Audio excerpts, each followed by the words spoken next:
नमस्कार, स्वागत छ तपाईहरुलाई रिताज किचनमा। आज हामीले आलुदमको रेसिपी लिएर आएका छौं। आलुदम कश्मीरी रेसिपी हो तर नेपालमा पनि एकदम पपुलर भइरहेको छ। आलुदम ठाउँ अनुसार हल्का फरक तरिकाले पकाए पनि आज हामीले अथेन्टिक कश्मीरी स्टाइलमै बनाउने कोसिस गरेका छौं। आलुदम बनाउन चाहिने सम्पूर्ण सामग्रीहरुको लिस्ट हेर्नलाई डिस्क्रिप्सनमा क्लिक गर्नु होला। साथै भिडियो मन पर्यो भने लाइक, कमेन्ट र शेयर गरिदिनु होला अनि हाम्रो च्यानललाई सब्स्क्राइब पनि गरिदिनु होला। आउनु सुरु गरौँ आजको यो रेसिपी। आजको रेसिपी बनाउनलाई हामीले केही भेजिटेबल्स प्रयोग गरेका छौं। 4 वटा मिडियम साइजको टमाटर, यसलाई मसिनो गरी काट्नु होला। त्यसैगरी 2 वटा मिडियम साइजको प्याज पनि चाहिन्छ। त्यसैगरी थोरै अदुवा लसुन र 4 ठूलो चम्चा दही पनि प्रयोग गर्नुपर्ने हुन्छ। साथसाथै हामीले केही पड्काउने मसलाहरू लिएका छौं। 2 वटा तेजपत्ता, त्यसैगरी 3 वटा सुक्खा खोर्सानी अनि 1 सानो चम्चा 5 फोरन। त्यसैगरी हामीले केही नुन अनि बेसार र तेल पनि प्रयोग गरेका छौं।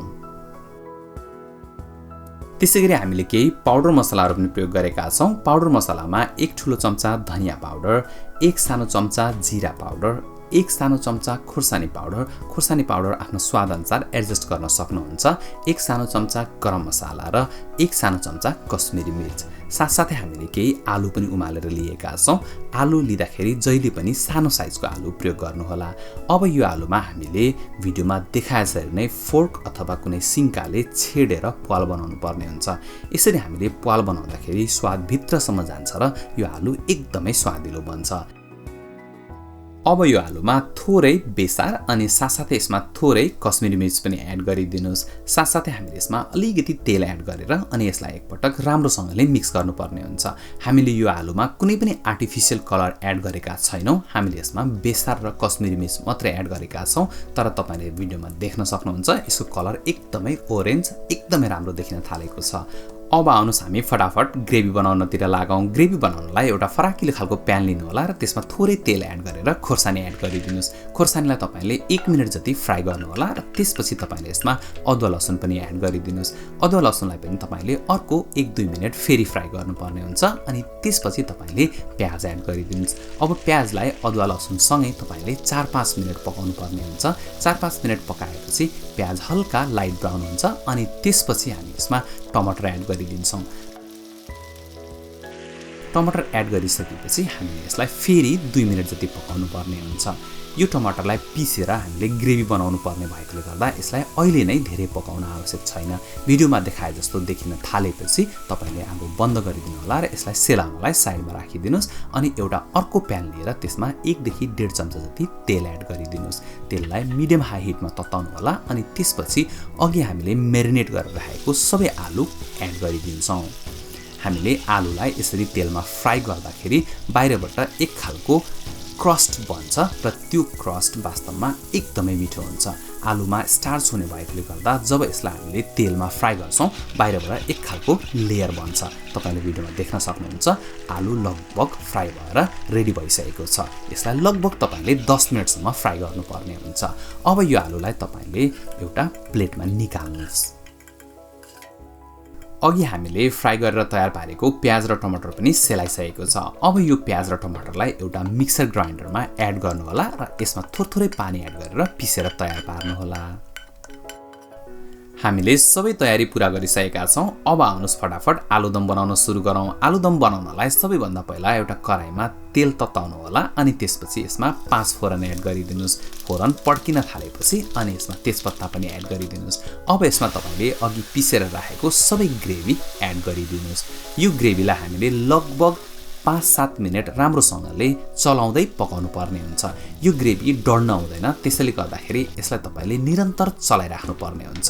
यो ग्रेभीलाई हामीले आधा हुन्जेलसम्म पकाउनु पर्ने हुन्छ। यसलाई हामीले रिड्युस गर्नुपर्ने भएकोले गर्दा यसलाई तपाईले मिडियम फ्लेममा निरन्तर चलाउँदै 8-10 मिनेट पकाउनु पर्ने हुन्छ। अब यसमा तपाईले थोरै बेसार र नुन पनि एड गरिदिनुस्। नुन र बेसार एड गरिसकेपछि एकदमै राम्रो कलर पनि देखिन्छ र यो ग्रेभीलाई पाक्नलाई पनि मद्दत गर्छ। तपाईले भिडियोमा देख्न सक्नुहुन्छ हामीले निरन्तर ग्रेभी चलाइरहेका छौं। अब यसमा तपाईले मसलाहरू पनि एड गरिदिनुस्। खास गरिकन जीरा पाउडर, त्यसैगरी धनिया पाउडर, त्यसैगरी तपाईले यसमा खोर्सानी पाउडर र कश्मिरी मिर्च पनि अहिले नै एड गरिदिनुस्, तर गरम मसला चाहिँ अन्तिमको लागि राख्नु होला, अहिले एड नगर्नु होला। अब तपाईले मसला एड गरिसकेपछि पनि यसलाई तपाईले निरन्तर चलाउँदै फ्राई गर्नुपर्ने हुन्छ। तपाईले देख्न सक्नुहुन्छ यो मिक्सरमा अझै अलिकति पानी छ, हामीले यसलाई एकछिन अझै पकाउनु पर्ने हुन्छ र लगभग यो स्टेजमा आइसकेपछि अब यो मसला फ्राई भइसकेको मानिन्छ।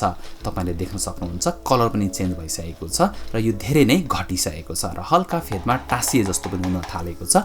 अब हामी यसमा दही एड गरिदिन्छौँ। दहीलाई एड गर्नुभन्दा पहिला एउटा फोर्कले एकदमै राम्रोसँगले मिक्स गर्नु होला र दहीलाई ग्रेभीमा एड गरिसकेपछि पनि तपाईले निरन्तर चलाइराख्नु पर्ने हुन्छ, नत्र ग्रेभीमा दही फाट्न सक्छ र ग्रेभी खान मजा आउँदैन। त्यसैले एकदमै ध्यान दिनु होला। अब यसमा तपाईले धेर थोर कति ग्रेभी मन पर्छ त्यो अनुसार पानी एड गरिदिनु होला। हामीले चाहिँ ब्लेन्डर पखालेर पानी एड गरिदिएका छौं। अब यो ग्रेभीलाई तपाईले एकपटक राम्रोसँगले उम्लिन दिनुस् र अनि त्यसपछि अघि हामीले फ्राई गरेर राखेको सबै आलु हामी यसमा एड गरिदिन्छौं। यो एउटा युनिभर्सल ग्रेभी हो, त्यसैले गर्दा यसमा आलु नै एड गर्नुपर्छ भन्ने छैन। तपाईले फ्राई गरेर राखेको भन्टा अथवा काउली अथवा अन्य कुनै पनि भेजिटेबल्स यसमा एड गरेर पकाउन सक्नुहुन्छ। यो ग्रेभीको स्वाद एकदमै मिठो हुन्छ। अब तपाईले यो आलुदमलाई छोपिदिनुस् र अनि त्यसपछि आगोलाई चाहिँ एकदमै सानो बनाइदिनु होला र यसलाई तपाईले 10 देखि 15 मिनेटसम्म पकाउनु पर्ने हुन्छ ताकि भित्रसम्म स्वाद जाओस्। तपाईले हरेक 5 मिनेटमा खोल्दै चलाउँदै गर्नुपर्ने हुन्छ। यो आलुदम 10-15 मिनेटसम्म पाकिसकेको छ। ल हेर्नुस् त कस्तो राम्रो देखिन थालेको छ। यसको कलर हेर्नुस् त, हेर्दैखेरि खाउँ खाउँ लाग्ने। अब यसमा हामीले एउटा अन्तिम कुरा हाल्न बाँकी छ, त्यो भनेको थोरै गरम मसला एड गरिदिनुस् र यसलाई एकपटक राम्रोसँगले मिक्स गरिदिनु होला। साथसाथै यदि तपाईसँग हरियो धनिया पत्ता अथवा हरियो प्याज छ भने त्यो पनि एड गर्न सक्नुहुन्छ। देख्नुभयो त यो आलुको दम बनाउन कति सजिलो छ। तपाईहरु पनि यसरी नै आलुदम बनाउने कोसिस गर्नुस् अनि त्यहाँदेखि राम्रो भएको नभएको कुरा कमेन्ट गरेर भन्न चाहिँ नबिर्सिनु होला। आजको रेसिपी मन परेको भए लाइक, कमेन्ट र शेयर गरिदिनु होला। साथसाथै हाम्रो च्यानललाई सब्स्क्राइब गरेर हामीलाई सपोर्ट पनि गरिदिनु होला। अर्को रेसिपी लिएर फेरि आउने छौं। आजलाई धेरै धेरै धन्यवाद।